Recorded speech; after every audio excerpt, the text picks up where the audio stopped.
Christmas సువార్త సభలు 3వ రోజుకు వచ్చినటువంటి మీ అందరికీ కూడా మన రక్షకుడు మన ప్రాణప్రియుడైన యేసుక్రీస్తు వారి ప్రశస్తమైన నామంలో మీ అందరికీ కూడా వందనములు.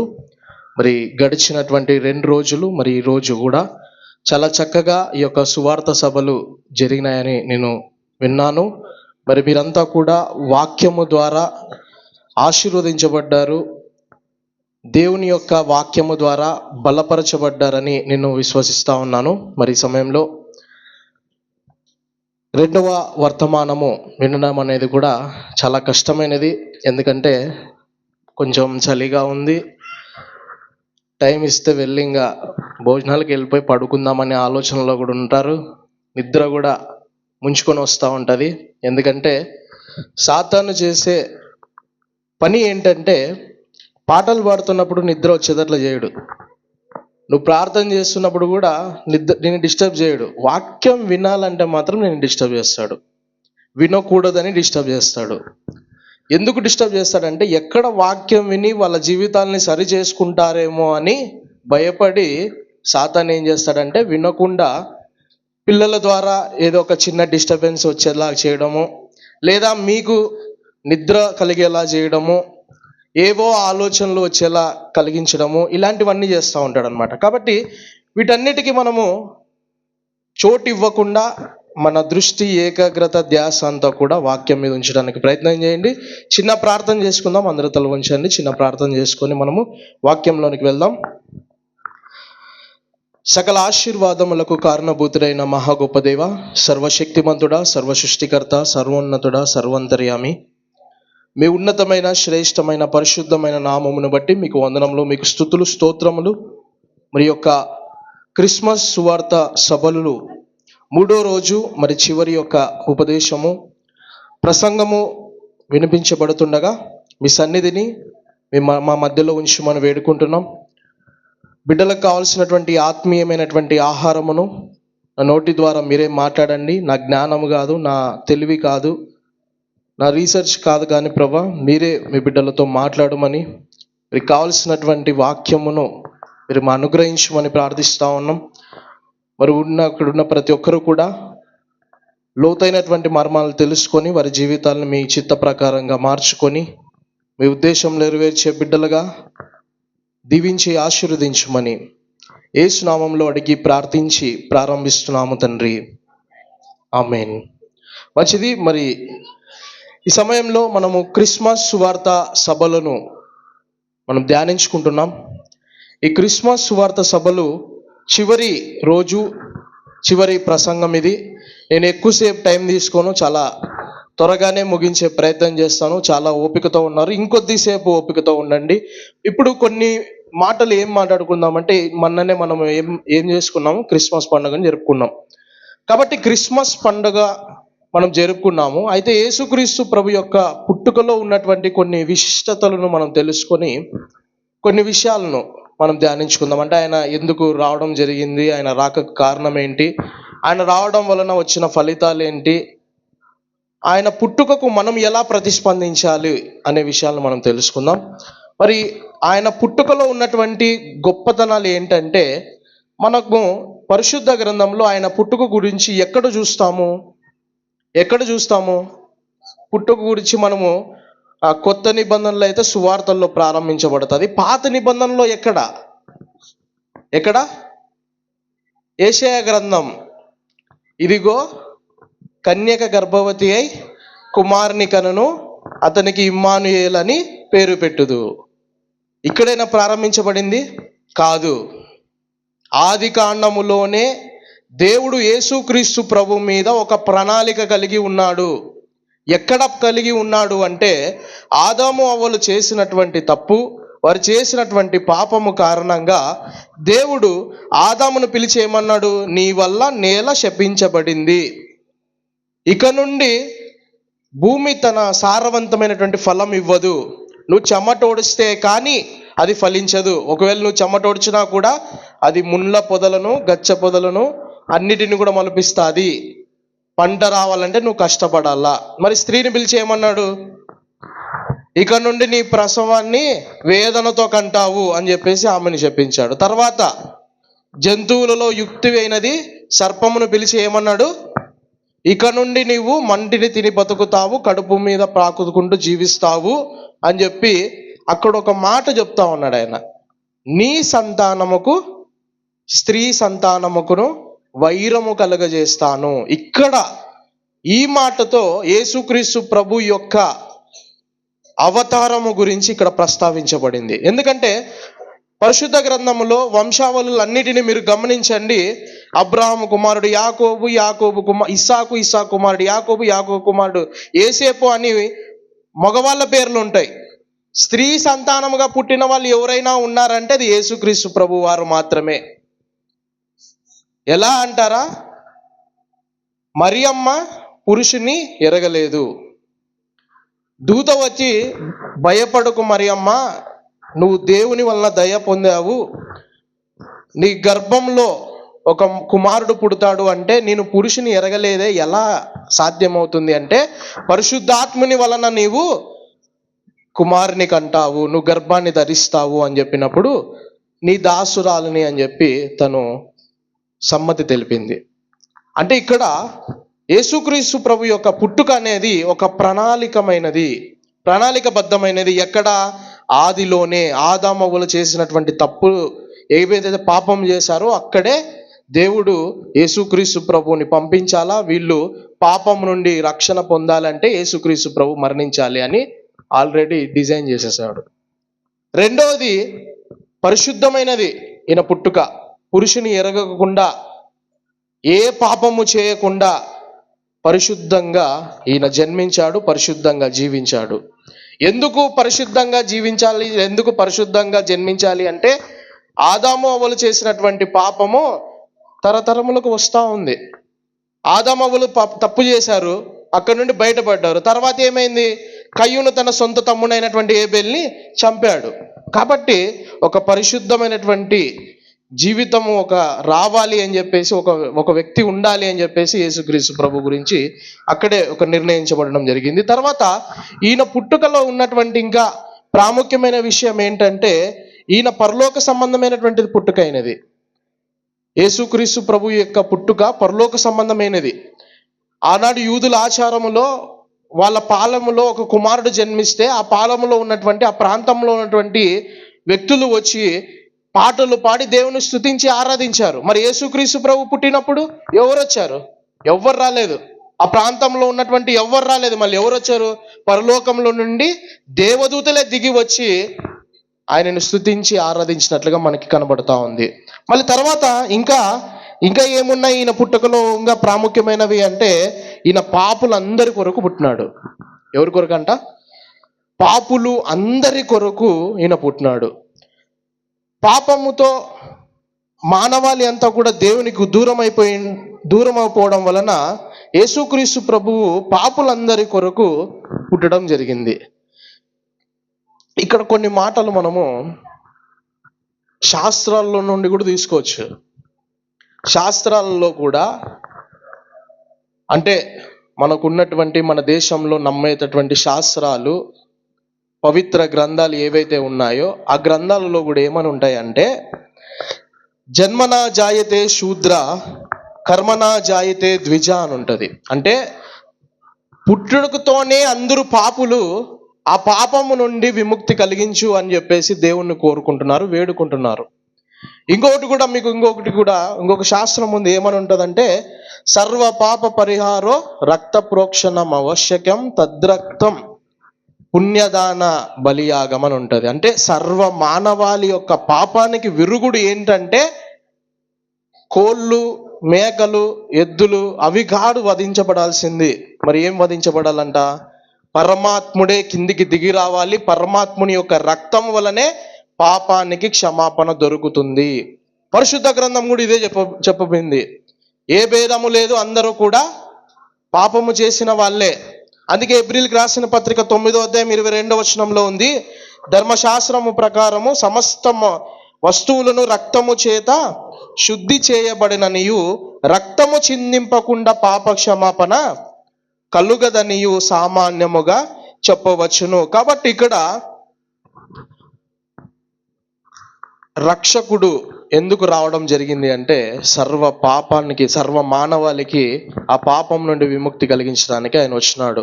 ఇంకా ఆయన పుట్టుకలో ఉన్నటువంటి ఇంకో ప్రాముఖ్యమైనది ఏంటంటే ప్రపంచము అంతా కూడా, ప్రపంచ చరిత్ర అంతా కూడా విభజించబడింది. ఎలా అంటే క్రీస్తుకు పూర్వము, క్రీస్తు శకం అని.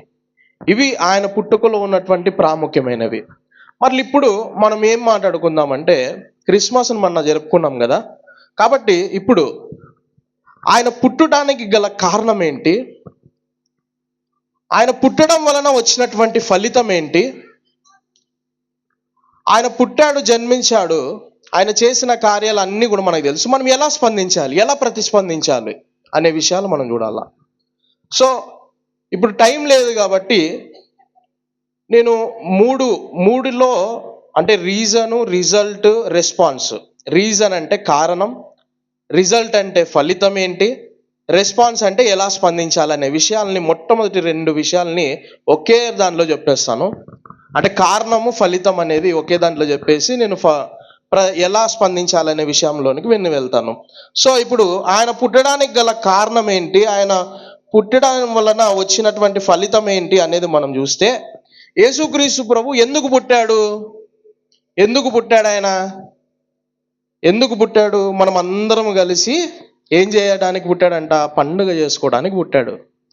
మనం అందరం కలిసి బాగా డబ్బులు ఖర్చు పెట్టి షాపింగ్లు చేయడానికి పుట్టినాడు ఆయన. ఆయన ఎందుకు పుట్టినాడు అంటే మనమంతా కలిసి పిండి వంటలు చేసుకొని తినడానికి పుట్టినాడు ఆయన. ఎందుకు పుట్టినాడంటే ఆయన పుట్టడం వలన గొర్రెల్ని, మేకల్ని వధించి మనం బిర్యానీ చేసుకొని మనం ఎంజాయ్ చేయడానికి పుట్టినాడు ఆయన. ఎందుకు పుట్టినాడు ఆయన అంటే తాగి తందనాలు వేయండి అని చెప్పడానికి పుట్టినాడు ఆయన. ఎందుకు పుట్టినాడు అంటే క్యారల్స్లో డ్యాన్సులు వేయడానికి పుట్టినాడు ఆయన. ఎందుకేనా ఆయన పుట్టింది?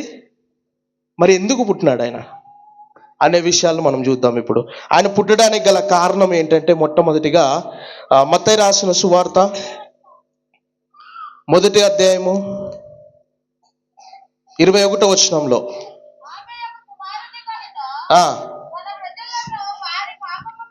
తన ప్రజలను వారి పాపముల నుండి రక్షించును గనక ఆయనకు ఏమని పేరంట? యేసు అని పేరు పెట్టుదు అనెను. ఇక్కడ మొట్టమొదటిగా మన పాపముల నుండి రక్షించడానికి యేసుక్రీస్తు ప్రభువు పుట్టారు. మనందరి పాపముల నుండి రక్షించడానికి, సర్వ పాప పరిహారము కొరకు ఆయన పుట్టడం జరిగింది. మనం పండుగ చేసుకోవాలని, లేదా మనం అప్పులు పాలైపోయి అన్నీ పెద్దగా ఘనంగా జరుపుకోవాలని కాదు ఆయన పుట్టింది. సర్వ పాపానికి పరిహారం పొందడానికి ఆయన పుట్టడం జరిగింది. రక్షణ ఇవ్వడానికి పుట్టడం జరిగింది. ప్రతి ఒక్కరూ పాపము నుండి విముక్తి పొందడానికి ఆయన జన్మించడం జరిగింది. కాబట్టి మనం చేయాల్సింది, ఇక్కడ అర్థం చేసుకోవాల్సింది ఏంటంటే, యేసుక్రీస్తు ప్రభువు ఎందుకు పుట్టాడంటే రక్షణ ఇవ్వడానికి, పాపము నుండి రక్షించడానికి ఆయన జన్మించాడు. ఎందుకు ఇది జరుగుతుంది అంటే, మనిషి పాపము కారణంగా దేవుడికి దూరం అయిపోయినాడు.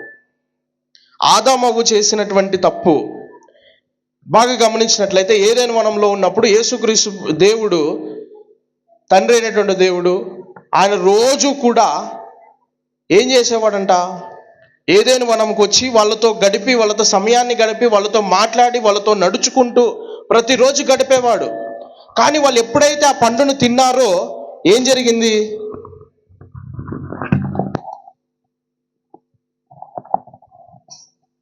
ఎప్పుడైతే వాళ్ళు పండును తిన్నారో ఏం జరిగింది? వాళ్ళు దేవుని దగ్గరికి రావడానికి భయపడుతూ ఉన్నారు. వాళ్ళంతా కూడా ఒక చెట్లలో దాక్కొని దిగంబరిగా ఉన్నామని తెలుసుకొని గ్రహించి దేవుని దగ్గరికి రాకుండా వాళ్ళు భయపడుతూ దూరం అయిపోతూ ఉన్నారు. దేవునికి మనిషికి మధ్యలో పాపం అనేది ఒక అడ్డుగా ఉంది, ఒక గోడగా నిలబడింది. ఆ గోడను తొలగించడానికే యేసుక్రీస్తు ప్రభువు ఈ లోకానికి వచ్చాడు. మనకందరికీ కూడా రక్షణ అందించడానికి యేసుక్రీస్తు ప్రభువు ఒక రాజుగా కాకుండా శిష్యునిగా తన్ను తాను తగ్గించుకొని పశువుల పాకలో ఆయన జన్మించడము జరిగింది. యేసుక్రీస్తు ప్రభు యొక్క జన్మకు కారణం ఏంటంట? మన పాపములకు పరిష్కరించడానికే ఆయన రావడం జరిగింది. ఇది మొట్టమొదటిది. రెండవది ఏంటంటే, ఆ యోహాను రాసిన సువార్త 3:16 ఏమని ఉంటుంది? మనకు అందరికీ తెలుసు, దేవుడు లోకముని ఎంతో ప్రేమించాను. ప్రేమను పంచడానికి వచ్చినాడు ఆయన. దేవుని ప్రేమ ఏంటో అందరికీ తెలియజేయడానికి వచ్చినాడు ఆయన. ఆయన ప్రేమ మనుషుల వంటి ప్రేమ కాదు. మనుషుల ప్రేమ ఎలా ఉంటుంది? ఎలా ఉంటుంది? ప్రేమిస్తారా, ప్రేమించకపోతే చస్తారా. మీ కొరకు కోసుకుంటామంటారు కానీ చనిపోతామంటారు కానీ చనిపోరు. లేదా ఎలా ప్రేమిస్తారు మనుషుల ప్రేమ అంటే, నీతో ఏదైనా పని ఉంటే ఆ పని కొరకు నీతో తిరుగుతారు. ఆ పని అయిపోయినాక నువ్వెవరో నేనెవరో. స్వార్థపూరితమైనటువంటి ప్రేమ. అయితే యేసుక్రీస్తు ప్రభు ఎందుకు పుట్టాడంటే, ప్రేమ అంటే ఏంటో తెలియజేయడానికి, ప్రపంచానికి ప్రేమ అంటే ఏంటో చూపించడానికి ఆయన పుట్టాడు. కేవలం మాటల్లో కాదు, చేతల్లో చేసి చూపించాడు ఆయన. ఎంత ప్రేమిస్తున్నావు ప్రభువా నువ్వు నన్ను అంటే, నీ కొరకు నేను చనిపోయేంత ప్రేమ ఉంది. నీ కొరకు నేను సిలువలో మరణించేంత ప్రేమ ఉంది. నీ కొరకు, నీ పాపముల కొరకు నేను నా శరీరాన్ని నలగొట్టుకునేంత ప్రేమ ఉన్నది. ఎంత ప్రేమిస్తున్నావు ప్రభు అంటే, నీ కొరకు నేను నా మకం మీద ఉమ్మి వేసుకుంచుకున్నా. ఇంకా ఏమైనా ప్రేమిస్తావంటే, నీ కొరకు పిడిగుద్దులు తిన్నాను, కొరడాలతో కొట్టించుకున్నాను, ఉమ్మి వేయించుకున్నాను, ఎగతాళి చేసినా కూడా అన్నిటిని కూడా సహించుకున్నాను. ఇంకా ఎంత ప్రేమిస్తావు ప్రభు అంటే, ఆయన్ని శిక్షించిన వాళ్ళని కూడా, తండ్రి వీరు ఏమి చేస్తున్నారో వీరు ఎరుగరు గనక వీరిని క్షమించే ప్రేమ ఆయనది. స్వార్థపూరితమైనటువంటి ప్రేమ కాదు. ఆయన ప్రేమ త్యాగమైనది, ఆయన ప్రేమ క్షమాగుణమైనది, ఆయన ప్రేమ క్షమించేది, ఆయన ప్రేమ ప్రాణం ఇచ్చేది. మన కొరకు ఒక రకంగా చెప్పాలంటే, ఎందుకు పుట్టావు ప్రభు అంటే, నీ కొరకు నేను వచ్చి నీ కొరకు చచ్చిపోతా నేను. ఎందుకు చచ్చిపోతావు ప్రభు అంటే, నువ్వు జాగకూడదు, అగ్నిగుండంలో నువ్వు మాడి మసి అవ్వకూడదు, అగ్ని ఆరదు, అక్కడ పురుగు చావదు. అలాంటి స్థితి నీకొద్దు. నువ్వు పొందాల్సినటువంటి శిక్ష నేను వేసుకుంటా, నువ్వు పొందాల్సినటువంటి అవమానములన్నిటిని కూడా నేను పొందుకుంటా. నీ కొరకు రక్తాన్ని ధారాళంగా చిందిస్తా అని చెప్పేసి వచ్చాడు ఆయన. అంత ప్రేమ ఆయనది. కాబట్టి గమనించండి, ఇక్కడ ఉన్నటువంటి మీరు, ఇక్కడ ఉన్నటువంటి స్త్రీలు, మీ భర్తలు కూడా మిమ్మల్ని అంత ప్రేమించారు. పురుషులు, మీ భార్యలు కూడా మిమ్మల్ని అంత ప్రేమించారు. పెద్దలు ఎవరైతే ఉన్నారో మీ పిల్లలు కూడా మిమ్మల్ని అంత ప్రేమించారు. దేవుని ప్రేమ స్వచ్ఛమైనది, ఆకాశము కంటే ఎత్తైనది, కొలవలేనిది. అంతగా ప్రేమించాడు ఆయన ప్రతి ఒక్కరిని.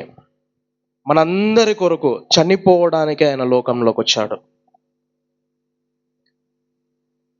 తర్వాత మనము ఇంకా వెళ్దాం, ఇంకా కొన్ని మాటలు ధ్యానించుకుందాం. ఇంకా లూకా రాసిన సువార్త 19:10 ఆయన ఎందుకు జన్మించాడు అనే దానికి చూడండి కారణం. నశించిన దానిని వెదికి రక్షించుటకు మనుష్య కుమారుడు వచ్చానని అతనితో చెప్పెను. అందరూ నశించిపోతా ఉన్నారు పాపం అనే కారణంగా. అందరూ నశించిపోతా ఉంటే వాళ్ళందరినీ వెదికి రక్షించడానికి వచ్చినాడు. ఇప్పుడు 100 గొర్రెలుంటే ఒక్క గొర్రె తప్పిపోయింది. ఆ ఒక్క గొర్రె కొరకు 99 గొర్రెలను విడిచిపెట్టి ఆయన వెళ్ళాడు.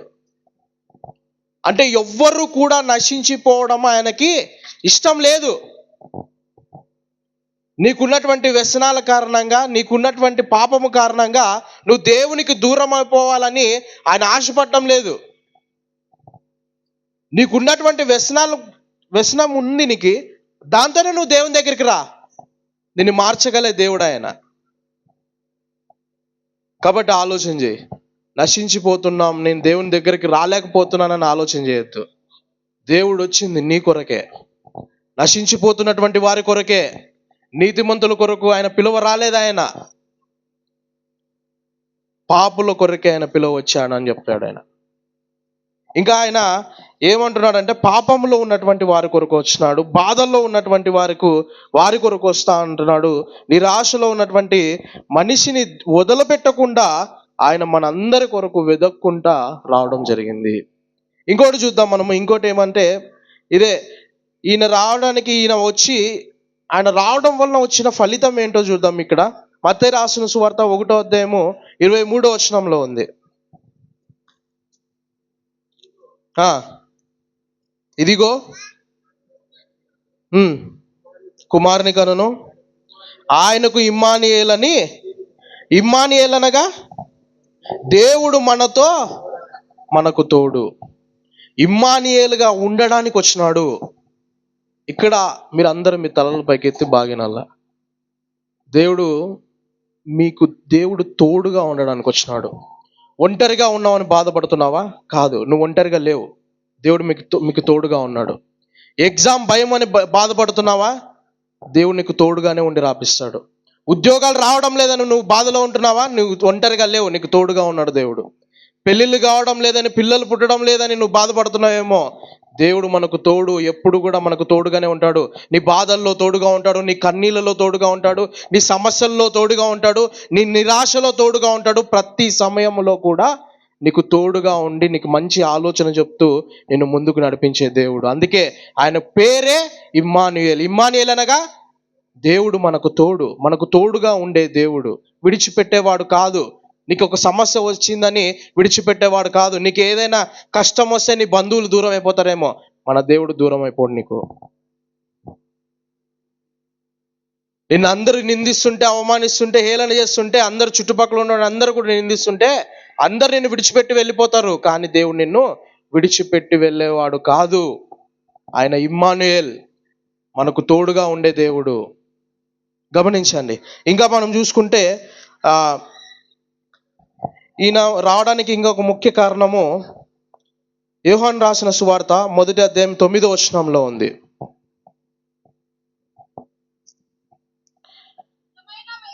నిజమైన వెలుగు ఉండెను, అది లోకంలోనికి వచ్చును, ప్రతి మనుషునికి వెలుగు ఇవ్వడానికి ఆయన ఈ లోకంలోకి వచ్చినాడు. దేవుడే నేను లోకమునకు వెలుగై ఉన్నాను అని చెప్తున్నాడు.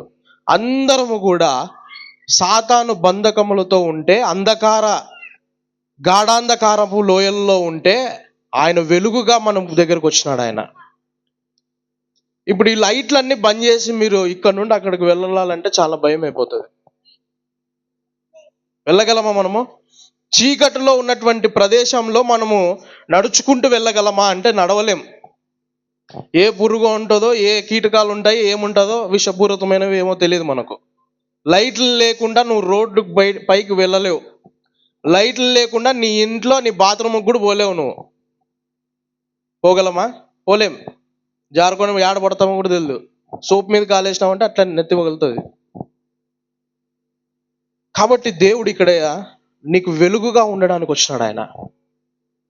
నువ్వు ఒంటరిగా నడవలేవు, నువ్వు చీకటిలో ఉండలేవు. చీకటిలో నీకు ఏముంది అంటే నీ పాపం అనేది ఉంది. చీకటిలో నీకు ఏముంది అంటే సాతాను శోధనలు ఉన్నాయి. కాబట్టి ఆ శోధన నుండి తప్పించడానికి ఆయన నీకు వెలుగుగా నీతో ఉండడానికి, లోకానికి వెలుగివ్వడానికి, ప్రతి ఒక్కరికి కూడా వెలుగివ్వడానికి ఆయన ఈ లోకంలోకి రావడం అయింది. కాబట్టి మనం అందరూ కూడా ఈ విషయాలన్నిటినీ కూడా జ్ఞాపకం చేసుకోవాలి మనమంతా కూడా. తర్వాత ఈయన రావడానికి గల ముఖ్య కారణము ఇక్కడ మనం చూద్దాం.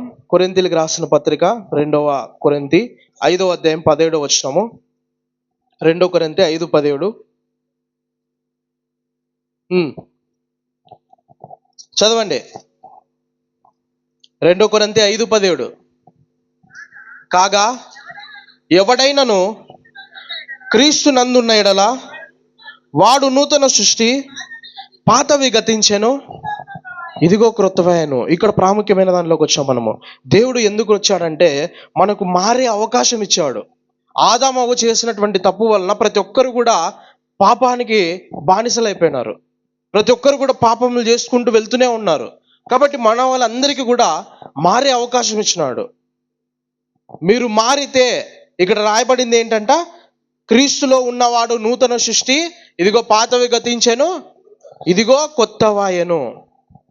పాత జీవితాన్ని విడిచిపెట్టాలని, నీ పాపపు జీవితం నుండి బయటికి రావాలని మారే అవకాశం ఇచ్చినాడు. మారితే ఆయన ఒప్పుకుంటాడా? ఖచ్చితంగా ఒప్పుకుంటాడు. చివరి నిమిషంలో ఒక వ్యక్తి చనిపోతున్న సమయంలో దేవుణ్ణి అడిగాడు. ఏమని అడిగాడు? సిలువలో పలికిన దొంగ 2వ మాట ఏమని అడుగుతున్నాడు? ఏమని అడిగాడు?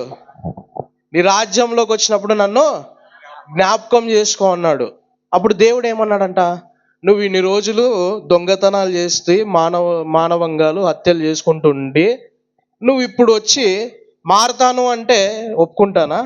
ఒప్పుకోను అన్నాడు ఆయన. ఆయన పాత జీవితాన్ని ఎత్తి చూపించలేదు. ఆయన చేసిన తప్పులన్నింటిని కూడా ఎత్తి చూపించలేదు. నువ్వు ఇన్ని రోజులు ఇష్టానుసారంగా బతికి ఎంజాయ్ చేసి ఇప్పుడు వస్తావా అని ఏమీ అనలేదు. ఆయన అన్నటువంటి మాట, నేడే నీవు నాతో కూడా పరదేశులో ఉందువు. నీ పాత జీవితము, నీ పాపపు జీవితం నిన్ను వెంటాడుతుంది, నిన్ను నిందిస్తూ ఉంటుంది, నిన్ను అనగదొక్కుతూ ఉంటుంది. కానీ దేవుడు అలా నువ్వు చేసిన తప్పుల్ని ఎత్తి చూపించే దేవుడు కాదు. నువ్వు నిజంగా మారితే, నూతనంగా నీ జీవితాన్ని మార్చుకుంటే, నీ పాపపు జీవితాన్ని విడిచిపెడితే మారు మాట లేకుండా నిన్ను తన రాజ్యంలోనికి, తన పక్కనకు తీసుకెళ్లే దేవుడు ఆయన. ఈరోజే నువ్వు పరదేశంలో ఆయనతో ఉంటావు. అలాంటి గొప్ప దేవుడు మనకున్నటువంటి దేవుడు. ఇంకా మనం ఆలోచన చేస్తే ఎందుకు వచ్చినాడు ఈయన అంటే, ఆయన రాజ్యాన్ని స్థాపించడానికి వచ్చినాడు. ఎందుకు వచ్చినాడంట? ఆయన రాజ్యాన్ని స్థాపించడానికి వచ్చినాడు. సో ఇవన్నీ మీరు తెలుసుకున్నారు. ఇవన్నిట్లో మీకు ఎక్కడైనా కానీ గమనించండి, బైబిల్లో కూడా మీరు తీసి వెతకండి, నేను ఎక్కడైనా సిఎస్ఐ చర్చ్ కొరకు వచ్చినానని చెప్పినాడా? లేదు. నేను ఎక్కడైనా హెబ్రోన్ సంఘం కొరకే వచ్చినానని చెప్పినాడా? లేదు. నేను ఎక్కడైనా రోమన్ క్యాథలిక్ సంఘం గురించి వచ్చినానని చెప్పినాడా? లేదు. లేదా క్రైస్ట్ చర్చ్ కొరకు నేను వచ్చినానని చెప్పినాడా?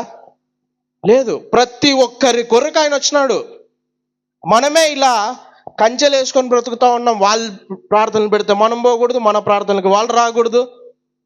వాళ్ళు పెడుతున్నారు కాబట్టి మీరు పోవద్దండి. ఈ రీతిగా ఉన్నాం మనమంతా. ఇవన్నీ దేవుడు ఇక్కడ ఎక్కడ కూడా రాపించలేడు. అంటే ఈ ఊర్లో 4 చర్చిలు ఉన్నాయి కాబట్టి ఆ 4 చర్చిల గురించి చెప్తా ఉన్నా. ఇంకా ఉంటే వాళ్ళ పేర్లు కూడా చెప్తా ఉంటే. కాబట్టి ఆలోచించండి, దేవుడు ఎక్కడా కూడా ఈ చర్చ్ కొరకే వచ్చినాను, ఈ డినామినేషన్ కొరకే వచ్చినాను, వీళ్ళదే కరెక్ట్, వీళ్ళది తప్పు, వీళ్ళది అలా, వీళ్ళది ఇలా, వీళ్ళ సిద్ధాంతాలు కరెక్ట్, వీళ్ళ సిద్ధాంతాలు రాంగ్, ఇవన్నీ ఏం అడగట్లేదు ఆయన. ఆలోచించండి, నువ్వు రక్షణ పొందినావో పొందలేదా అని మాత్రమే చూస్తాడు. మనమే వాళ్ళ ప్రార్థనలు పెడుతున్నారు, మీరు పోవద్దండి, వీళ్ళు ప్రార్థనల్లోకి మనం వెళ్ళకూడదు, మన దాంట్లోకి వాళ్ళు రాకూడదు, మన దాంట్లోకి వీళ్ళు వెళ్ళకూడదు, ఇలాంటివి పనికి మాలినటువంటి ఆలోచనలు కలిగి జీవిస్తూ ఉన్నాం మనమంతా. దేవుడు ఎక్కడా కూడా ఇలాంటివి చెప్పలేదు. సో ఇవన్నీ తెలుసుకున్నటువంటి మీరు ఇప్పుడు చివరిలోకి వస్తూ ఉన్నాం. మనం ఎలా స్పందించాలి? ఆయన రావడానికి గల కారణాలు అర్థమైనాయి, ఫలితాలు అర్థమైనాయి. మనం ఇప్పుడు ఎలా స్పందించాలి, ఎలా జీవించాలి, ఎలా ఉండాలి, దేవుడు మెచ్చాలంటే మనం ఎలా జీవించాలి అనే విషయాల్ని మనం ఇప్పుడు చూద్దాం. ఇది చాలా ప్రాముఖ్యమైనది. ఇంతవరకు దేవుని గురించి, ఆయన రాకడ గురించి, ఆయన రాక గురించి మీరు తెలుసుకున్నారు. మరి ఇప్పుడు మనం ఏం చేయాలో తెలుసుకోండి. ఇది చేస్తేనే మీరు నిజమైన క్రిస్మస్ జరుపుకున్నట్లా, ఇవి చేస్తేనే నువ్వు నిజమైనటువంటి క్రైస్తవుడు. నువ్వు లేదా పేరు పెట్టుకున్నాను, నా పేరు సమూయేలు, బైబిల్లో పేరు పెట్టుకున్నాను కాబట్టి నేను క్రైస్తవుడు అంటావా? కాదు. ఈనాడు బైబిల్లో పేర్లు పెట్టుకొని కూడా దొంగతనాలు చేసే వాళ్ళు ఉన్నారు. ఆలోచించండి. పేరుకు మాత్రం క్రైస్తవుడుగా ఉంటానంటే దేవుడు ఒప్పుకోడు. కాబట్టి ఇక్కడ నుండి మనము ముందుకు వెళ్దాం. దేవుడు మన దగ్గర నుండి కోరుకునేది ఏంటి? ఇక్కడ మత్తయి రాసిన సువార్త 1వ అధ్యాయం 21వ వచనంలో మళ్ళా అదే విషయాన్ని మళ్ళా చదువుదాం. తన ప్రజలను వారి పాపముల నుండి ఆయనే రక్షించును గనక ఆయనకి యేసు అని పేరు పెట్టదు అనేను. ఇక్కడ మనం చూస్తే దేవుడు ఎందుకు వచ్చినాడు అనే దాన్ని మనం ఇందులో నుండే చూసాం. కాబట్టి ఇందులో నుండి మనం అర్థం చేసుకోవాల్సింది ఏంటంటే, మనం మారు మనసు పొందాలి. ఏం కలిగి ఉండాలంట? మారు మనసు పొంది ఉండాల. యేసుక్రీస్తు ప్రభువు కూడా తన పరిచర్యను ప్రారంభం చేస్తూ ఉన్నప్పుడు మొట్టమొదటి మాట, పరలోక రాజ్యం సమీపించుచున్నది, మారు మనసు పొందండి అనే మాట చెప్పి ప్రారంభం చేశాడు. ఆయన ప్రారంభించినటువంటి మాటే మారు మనసు పొందండి. ఎందుకంటే మారు మనసు పొందినటువంటి వారికే పరలోక రాజ్యం కనబట్టి. కాబట్టి మొట్టమొదటిగా మనలో ఏం కలిగి ఉండాలంట? మారు మనసు కలిగి మనం జీవించాలా. మారు మనసు కలిగి జీవించడం అంటే నీ పాత జీవితాన్ని విడిచిపెట్టాలా, నీ పాపపు జీవితాన్ని విడిచిపెట్టాలా, నీకున్నటువంటి ముసలాం ముచ్చట్లు విడిచిపెట్టాలా, అక్కడ మాటలు ఇక్కడ చెప్పి ఇక్కడ మాటలు అక్కడ చెప్పే మాటలను విడిచిపెట్టాలా, గొడవలు పెట్టే మాటలు విడిచిపెట్టాలా. దేవునికి ఇష్టం లేని క్రియలు నీలో ఉంటే తీసివేసుకోవాలా. దేవునికి ఇష్టం లేని వ్యసనాలతో నువ్వు జీవిస్తావు అంటే వాటిని విడిచిపెట్టాలా. అది మారు మనసు అంటే. ఆ మారు మనసు లేకుండా నేను క్రిస్మస్ జరుపుకున్నాను, కానుకలు సమర్పించినాను, పాటలు బాగా పాడతాను, వాక్యం బాగా చెప్తాను అని అంటే దేవుడు ఒప్పుకోడు. దేవుడు అన్నటువంటి మాట ఏంటంటే, ప్రభువా నీ పేరిట నేను దయ్యాలను వెళ్ళగొట్టాను, నీ పేరిట నేను గొప్ప గొప్ప కార్యాలు చేశాను, నీ పేరిట నేను పెద్ద పెద్ద మీటింగులు ఏర్పాటు చేశాను అంటే నువ్వెవరో నాకు తెలియదు అంటాడు. ప్రభువా ప్రభువా అని పిలిచినంత మాత్రాన నువ్వు పరలోక రాజ్యానికి వెళ్ళవు. దేవుని చిత్త ప్రకారంగా జీవించువాడు మాత్రమే ఆయన రాజ్యానికి అర్హత. కాబట్టి గమనించండి, మనలో మారు మనసు ప్రాముఖ్యమైనది. మారు మనసు కలిగి జీవించడం. రెండోది, మళ్ళీ ఆయన పుట్టాడు మళ్ళీ మనం ఎలా తీసుకోవాలి దాన్ని అంటే విశ్వాసముతో స్వీకరించాలా.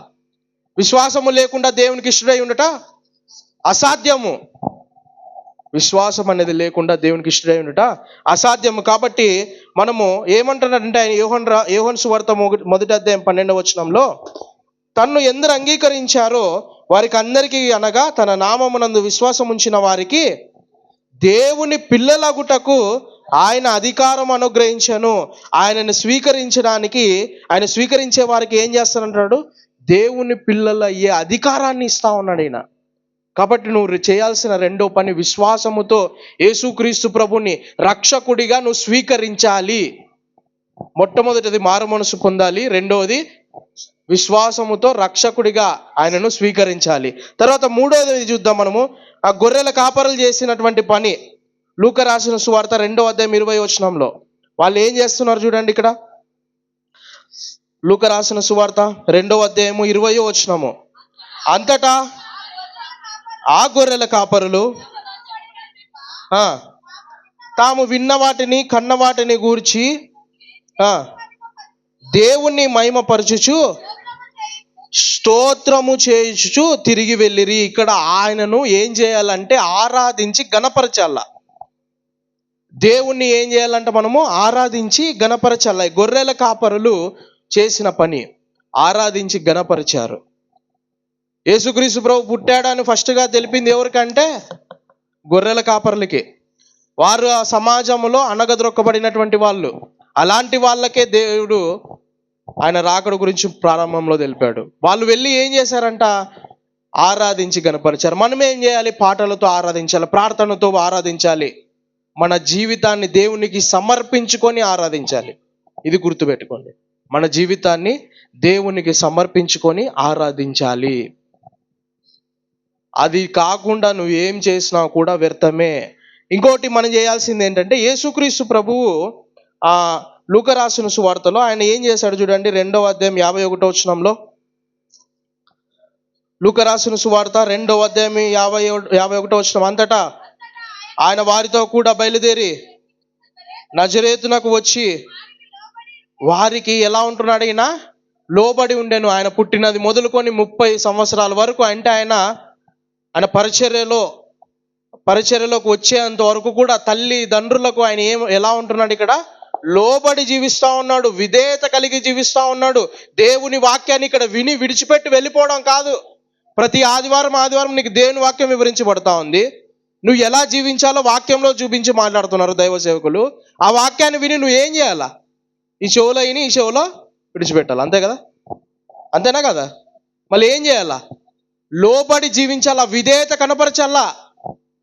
విధేయత నువ్వు చూపించకుండా నువ్వు ప్రతిరోజు నువ్వు ప్రార్థనలో ఉండు, ఉపవాసాలు ఉండు, కన్నీటి ప్రార్థనలు చేయి, నీ జీవితం మారకుండా నువ్వు ఇవన్నీ చేస్తా ఉంటే ఏమిటికి ఉపయోగం లేదు.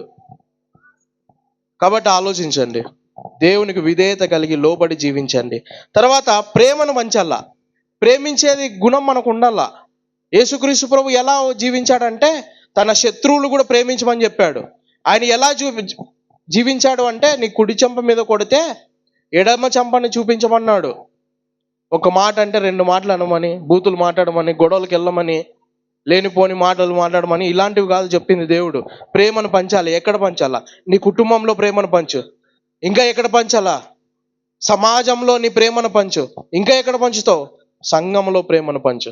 సంఘాలలో ఎలా ఉంటాయంటే డబ్బులు ఉన్న వాళ్ళని ఎక్కువ ప్రేమిస్తారు, డబ్బు లేని వాళ్ళని తక్కువ ప్రేమిస్తారు. మంచి వస్త్రాలు వేసుకున్న వచ్చిన వాళ్ళని చీరలో కూర్చోబెడతారు, చినిపోయిన వస్త్రాలు వేసుకొని వచ్చిన వాళ్ళని కింది ఆడ మూలను కూర్చోబెడతారంట. ఇలాంటివి మన ప్రేమలు. ఆలోచించండి. ఇలాగేనా ఉండమంటున్నాడు దేవుడు? మనం ఎలా జీవిస్తున్నాం? వాక్యం ఎలా ఉంది? మన జీవితం ఎలా ఉంది? వాక్యం అనే వాక్యాన్ని ఒక అద్దంగా పెట్టుకోవాలి మనము. మన జీవితం అంతా కూడా ఆ రోజంతా నువ్వు ఎలా గడిపావు, వాక్యంలో మనం గడిపిన దాన్ని ఎదురెదురు పెట్టుగా చూసుకుంటే అప్పుడు తెలిసిపోతుంది నువ్వు కరెక్ట్గా ఉన్నావా లేదా అనేది. ప్రేమను పంచుతూ జీవించాలా. ఇంకా చివరిది చెప్పి ముగిస్తాను. నువ్వు ఎలా ఉండాలి అంటే సాక్షులుగా నిలబడాలా, బలమైన సాక్షిగా ఉండాలా. షడ్రక్ మేషక్ అబేద్నెగోలు ఆ రోజు బయటికి వెళ్ళకపోతే ఏమయ్యేది కాదు. వాళ్ళు ఇంట్లోనే ఉంటే వాళ్ళకి ఏమి ప్రమాదం అనేది లేకుండే. కానీ వాళ్ళు ఏం చేశారంటే దేవుని కొరకు నిలబడతాం మేము, ఆడ ఉన్నటువంటి ప్రతిమను నమస్కరించాము, చనిపోవడానికి కూడా సిద్ధమే. అగ్నిగుండంలో కాదు, మమ్మల్ని తలకాయలు నరికి చంపినా కూడా మేము సిద్ధమే, నిలబడితే దేవుని కొరకే నిలబడతాం అని బయటికి వెళ్ళి సాక్షులుగా నిలబడినారు వాళ్ళు. అలాంటి సాక్షి జీవితం కలిగి క్రైస్తవులు ఉండాలా. పేరుకు మాత్రమే క్రైస్తవుడు ఉంటాను, పండుగ వచ్చినప్పుడు మాత్రమే చర్చిని చూస్తాను, కానుకలు మాత్రం ప్రతి వారం ఇస్తాను, ప్రతి నెల ఇస్తాను అంటే నిన్ను పరలోక రాజ్యానికి పో. ఇవి నీలో ఉండాలా. కాబట్టి మారు మనసు పొంది విశ్వాసముతో ఆయన లోకరక్షకుడిగా స్వీకరించి ఇంకా ఏం చేయాలంటే ఇంకా ఆయనను ఆరాధించి పాటలతో ప్రార్థనతో నీ జీవితాన్ని సమర్పించి ఆరాధించి ఇంకా ఏం చేయమని చెప్పాడు ఆయన? ప్రేమను పంచి ఆయనకి లోబడిది విధేయత కలిగి జీవిస్తూ నువ్వు సాక్షులుగా నిలబడితే నువ్వు నిజమైన క్రైస్తవురాలివి. ఇందుకొరకు ఆయన వచ్చాడు. ఇవి మిమ్మల్ని చేయమని చెప్పడానికి ఆయన వచ్చాడు. కేవలం ఇక్కడ వచ్చి విని వెళ్ళిపోతామనే క్రైస్తవులు దేవునికి అవసరం లేదు, అక్కర్లేదు. పేరుకు మాత్రమే క్రైస్తవులుగా ఉంటాను అంటే అవసరం లేదు. ఇష్టానుసారంగా జీవిస్తాను అని అంటే కూడా దేవుడు ఒప్పుకోడు. కాబట్టి మన జీవితాల్ని మార్చుకొని వినయము విధేయత కలిగి మారు మనసు పొంది దేవునికి లోబడి ఆయన యొక్క రాజ్యానికి వారసులు అవుదాం. అట్టి కృప దేవుడు మనకందరికీ దయచేయను గాక. మరి ఈ రీతిగా దేవుడు నన్ను ఇక్కడ నడిపించాడు. మొట్టమొదటిగా దేవాది దేవునికి వందనాలు తెలుపుచున్నాను. మరి అదే రీతిగా క్రైస్ట్ చర్చ్ వారు ఆధ్వర్యంలో జరిగించినటువంటి యొక్క క్రిస్మస్ వార్తా సభలు మరి ఘనంగా దేవుడు జరిగించారు. అదే రీతిగా మరి ప్రాముఖ్యంగా ఇక్కడ ఉన్నటువంటి దైవజనులు హెచ్ సురేష్ గారికి ప్రత్యేకంగా వందనాలు తెలుపుచున్నాను. అదే రీతిగా నన్ను ఆహ్వానించినటువంటి మా బావ అనిల్ కుమార్ గారికి ప్రత్యేకమైన వందనాలు. మరి ఇంతవరకు కూడా ఓపికతో ఉన్నటువంటి మీకు కూడా ప్రత్యేకమైన వందనాలు తెలుపుచు నేను నాకు ఇచ్చినటువంటి ఈ యొక్క సమయాన్ని ముగిస్తూ మరి అధ్యక్షులకు అప్పగిస్తా ఉన్నాను.